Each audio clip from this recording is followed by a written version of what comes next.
Yo, yo, welcome to Trippy Commentaries and Fantasy Football Weekly. We have made it to week 8. I gotta say, FPS Kyle, this has been a jacked up season. Yes, it has. It's really hard to have a complete team. You know, a team where you have a great quarterback, great running back, wide receiver, hell, tight end has been very difficult with Jimmy Graham injured. So it's been a wacky season, and I'm sure it's rare to find teams in leagues that are like 7-0 or whatever, even only one loss. Most teams are probably dealing with a lot of losses at this point. Well, I bet you in a lot of people's leagues, there's a guy that scored a ton of points, and he's not in first place in that league. Yeah. It has been a really inconsistent league. There's only been a few players in this league who have put up good numbers every single week. Some guys are doing great one week, next week they look terrible. A lot of guys we thought were going to do good this year, doing terrible. It's injuries. There's so much stuff going on. It's definitely a jacked up season so far. Absolutely. So the good thing about it is, I'm sure if you have 4 losses, you're probably right in the thick of things as far as getting into the playoffs. That's all you got to do, guys. Just make the playoffs. Put yourself in the right position to win at the right time. But if you are in that playoff grind right now, this is definitely a key week for a victory. The one position, I got to say, K-Mac, that's been kind of reliable for us has been quarterbacks. I think if we look at the top 5 quarterbacks, you have Andrew Luck number 1, Peyton Manning number 2, Aaron Rodgers number 3, Phillip Rivers 4, and Russell Wilson. Maybe a surprise. I think we had him definitely in the top 10. It's nice to see him crack the top 5 there. Yeah. But for the most part, that's been pretty reliable.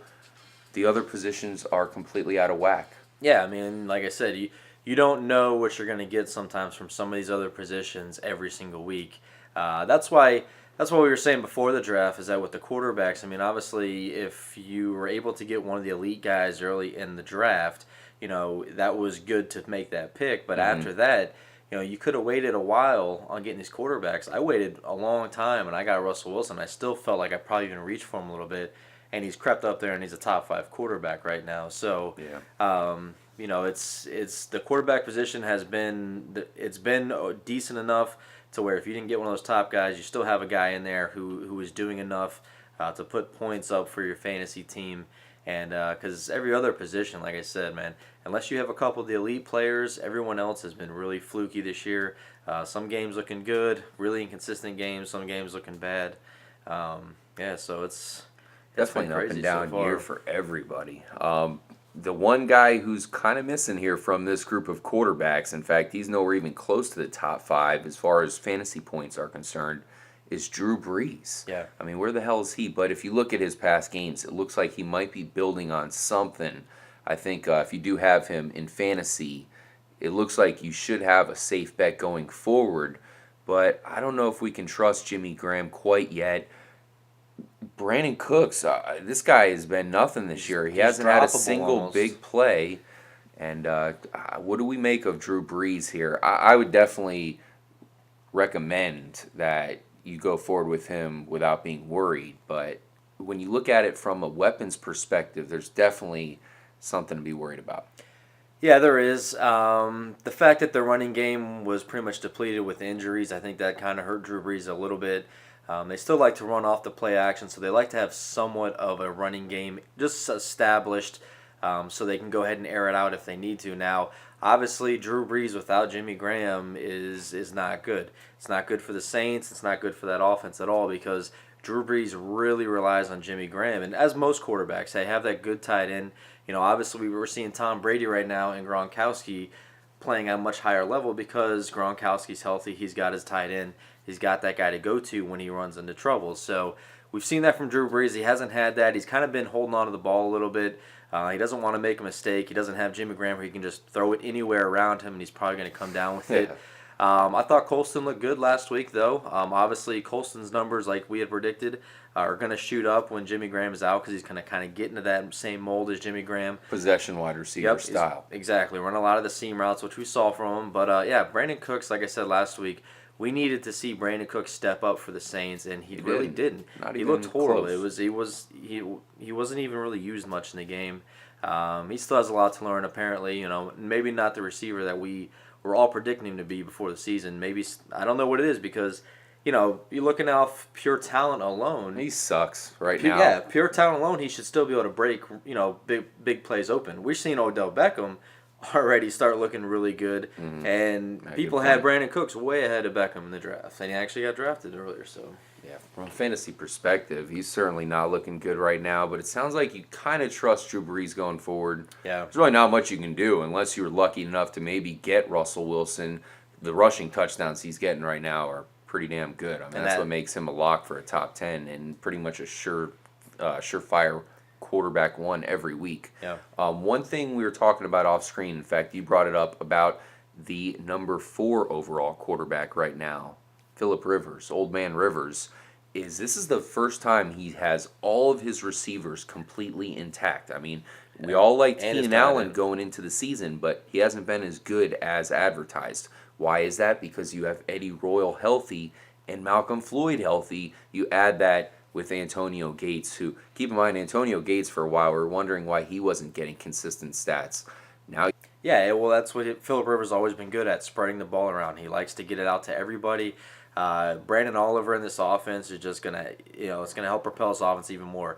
You get Ryan Matthews back. They have a good tandem now at running back. I mean, this is really shaping up to be one of the best offenses in the NFL right now, and that's why this team is doing so good. Their defense is playing pretty good, so they're gonna keep contending. I mean, I don't think they're the best team in the NFL as of right now, but they definitely have enough potential to get in those playoff games, have a few things go their way, and win some games because this offense can strike. I mean, like I said, Keenan Allen looks fine. It's just he's not getting, he is getting some looks, but it's getting well distributed throughout that offense. And I like Eddie Royal the most right now as far as who I would start. He's the deep threat. He's the guy who's going to get the big plays. And I think I'm going to start him in. I would start him in FanDuel this week. They are playing Thursday. I don't normally play FanDuel on Thursdays, but I think I'll have to this dangerous week because of the Broncos game. Yeah. I think that probably is a good game to strike on. So we'll have to look at that. But as far as, a fantasy perspective from a quarterback, Phillip Rivers here, he looks great, and I don't think you're going to see anything get taken away there because he has all of those weapons. It's a great point that you made earlier when we were talking about it because he's never had that, and it's no coincidence that he's having probably his best season yet. Maybe hard to say because he had some extremely elite seasons back in the day. 2 years ago, he was. I think maybe 3 years. 3 years ago, he had that one season, and he was pretty legit. Actually, I had him on fantasy that season. Yeah, I remember that. And he was pretty legit. I mean, he was still throwing some interceptions, but he was definitely getting a lot of yards and a lot of touchdowns. So yeah, and using Antonio Gates to the fullest, which we're seeing the revival. I mean, Gates hasn't went anywhere, but this is going to be one of the best seasons he's had ever. Yeah, at the end of his career. A guy like Ladarius Green, who knows is going to be a great tight end, he's pretty much saying, "Hey, kid, take a seat because I'm not done yet." And they have no intention of ever starting Green over Gates right now. So I think Gates has still got a couple more seasons in him too. He looks Tony Gonzalez-esque as far as longevity. It's almost like they start getting better when they get older. They understand the game a little more. Now, we definitely have to bring up this Buffalo running back situation, K-Mac. Yeah. C.J. Spiller, he's on the IR, man. He's done. Yep. He's been sucking pretty bad anyways, but he's off the radar. You would think that'd be a great thing for Fred Jackson. That's the number one thing. It's like Freddie Jackson, who we're high on to begin with. We knew this was going to come. Unfortunately, he's injured. He'll be back, though. So if you guys have him... Couple weeks. Be patient, because all of a sudden, that's a huge running back one there if he can get healthy, which is saying a lot. He's had a lot of injuries, so that's definitely a situation to monitor. So as of right now, you have a lot of people who are extremely hyped up about Bryce Brown. Anthony Dixon is another running back that the team seems to like there. So basically, I would avoid it at all costs. I am totally against Bryce Brown. You have a lot of hype around him.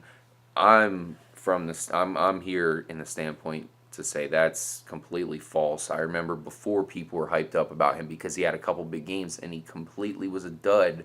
You're going to see that all over again if he gets the opportunity because Dixon, he'll be your 3.8 yards per carry kind of guy. Probably just get bruiser. Yeah, just get what he is given, which is not going to be much because that Glorified offensive line fullback. sucks. Yeah.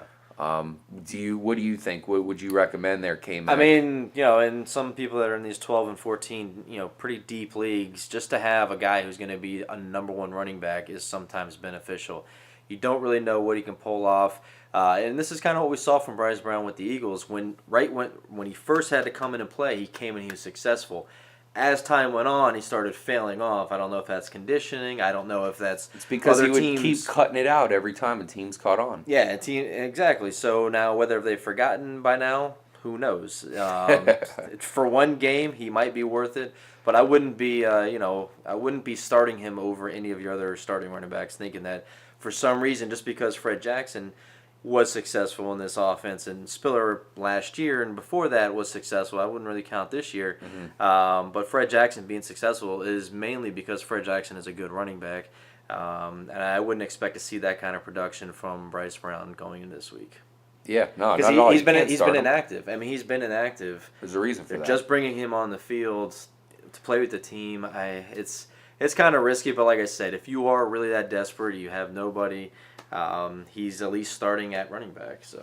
Well, I don't think he's starting. I think it's a straight up committee here. And here's the problem. You have a bye week next week. So no one's going to start him this week against the Jets. The one thing you can say good about the Jets is their run defense is pretty solid.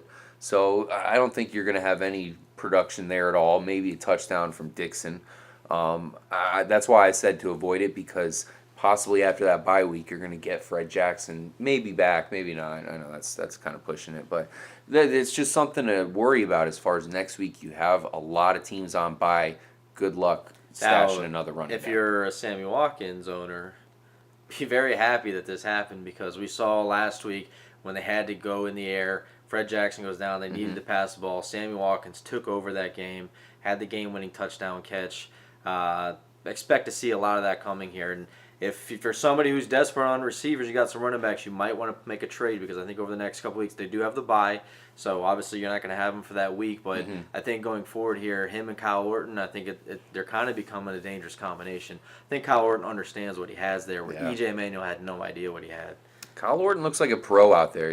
He's not going to be the greatest, but he's going to go out there and basically just carry himself good enough to make everybody else prosper in the right situations, a la, like you said, Sammy Watkins. Yeah. I mean, we were watching Tavon Austin get carries out of the backfield, 2 weeks ago. In fact, they did it again last week. I think they could do the same thing with Watkins a couple times at least. Yeah, definitely. I mean, that guy needs to be getting 10 catches a game on that offense. If he's getting 10 catches a game, they're going to put up some serious stats, and that offense is going to do enough to at least have that defense be able to keep them within the game and win some ball games. I mean, that's kind of what we're seeing. And Kyle Orton's almost becoming fantasy worthy, because he's put back-to-back weeks of doing pretty decent. So it's kind of be interesting to see how this I would never start Kyle Orton in fantasy. couldn't start him either, but I mean, he's at least getting, like I said, we're in a 10-man league, so we kind of look at it a little different. Like, hey, why do I need to start the guy? League, yeah. Some of these 14-team leagues, man, there's people carrying two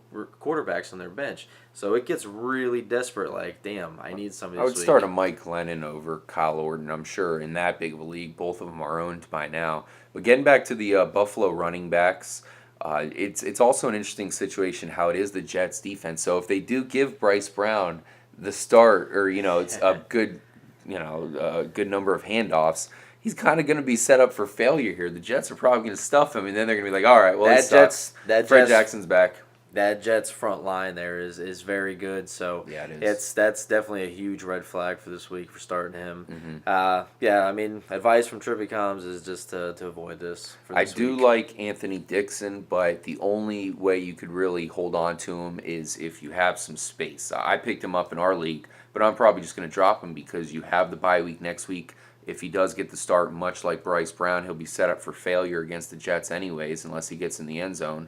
And possibly Fred Jackson coming back after the bye. So you really have to have Yep. a lot of space to be able to hold on to him. If you just happen to have an extra roster spot, I definitely recommend pick him up. But make sure to look ahead for next week at your buys because chances are you're going to have to replace somebody. Last thing I want to talk about in this episode, K-Mac, is Andrew Luck's number one weapon. Who would you say that is? I think before we thought it was Reggie Wayne, but somebody seems to be taking over. T.Y. Hilton, maybe? Absolutely. Jesus Christ. But here's the thing about him. He's only got one touchdown. He doesn't, honestly, he doesn't need it. If he's going to put up 150, 160 yards in a game receiving, I'm okay if he doesn't get a touchdown. I mean, this guy has been very consistent. It's just, and it's not even from a fantasy standpoint. If you actually watch these games, he has been dominant. He's been lining up everywhere, all over different formations. We've seen him in the backfield. He's moving all over the place. This guy is really hard to cover, and you have a guy like Andrew Luck who knows how to read defenses. He knows how to make the calls at the line of scrimmage, just like Peyton Manning, where he's going to definitely find a way to get T.Y. Hilton open. He's going to throw it to him a lot, as many times as he can, and that guy's good enough, man. He can carry this Colts offense on his back. You have that. I mean, that kind of opens up this rushing game for the Colts because they're using Bradshaw and Richardson. Neither one of them are really great running backs, but they're each successful right now because that passing game is so successful there in Indy. Yeah, Richardson looks like he's a little bit injured right now, so you might see him miss a game or so. That's huge for Bradshaw. Indianapolis owners. still has a bye too, so that's good for them because they can get Richardson healthy. He's still pretty important. He's nothing special. We all know Richardson is not the most trustworthy running back, but between the 20s, I feel like he is doing a decent job there of at least giving He's bounced the back defense because- somebody to respect. Yeah, and we lost respect for Richardson last year, so I think he's kind of earned it back in a lot of fantasy owners. And I wouldn't start him in fantasy whatsoever. Like I said, in desperate situations, he might get a touchdown. He's got a decent chance of maybe getting a touchdown here or there, but I mean, Bradshaw just looks too good. I mean, Bradshaw is pretty much borderline running back one material right now, so with him running as good as he is, you just got to hope there's an injury that happens if you have Richardson. Yeah, even so, I still wouldn't trust Richardson at all. I mean, come on. Still scoring Ship from has last sailed year. there from Trent Richardson. He's definitely not fantasy viable. But, of course, Ahmad Bradshaw is, like we were talking about, Andrew Luck.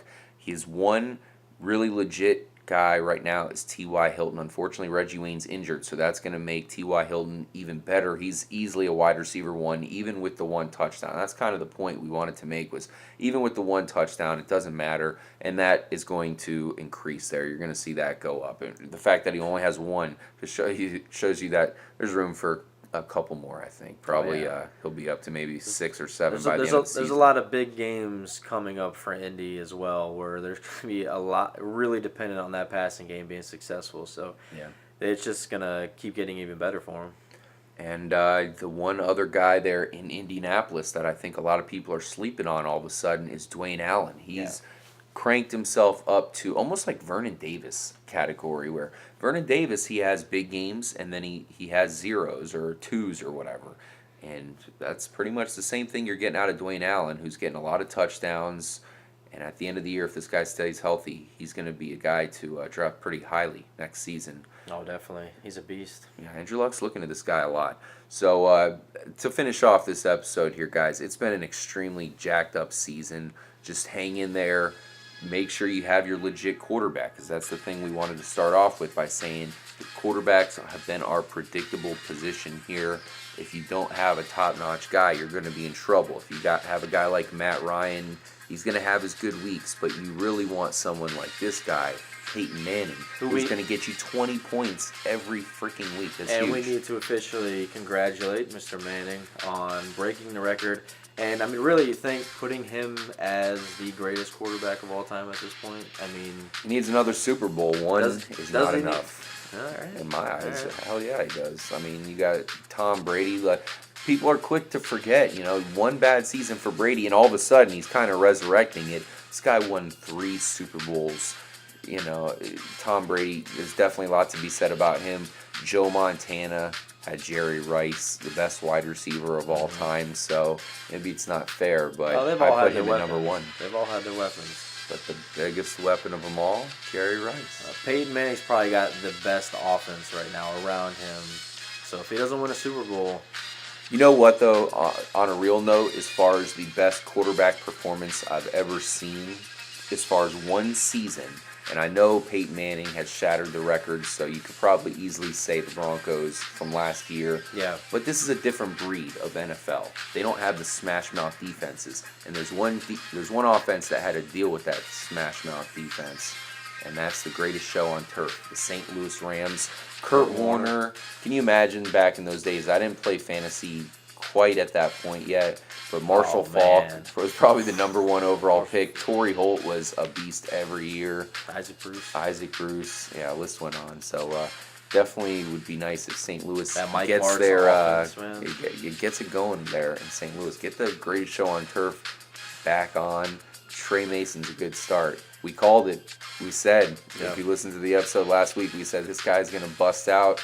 Sure enough, he busted out. We'll see what he can do this week. He looks good, man. He runs hard, fast. Thanks again for joining us, guys. We appreciate it. Make sure to drop in the comments anything you want us to talk about. Any questions you want us to answer, we'll give you a shout out, answer it live for you. And as always, I'm RJ for FPS Kyle. Keep it trippy.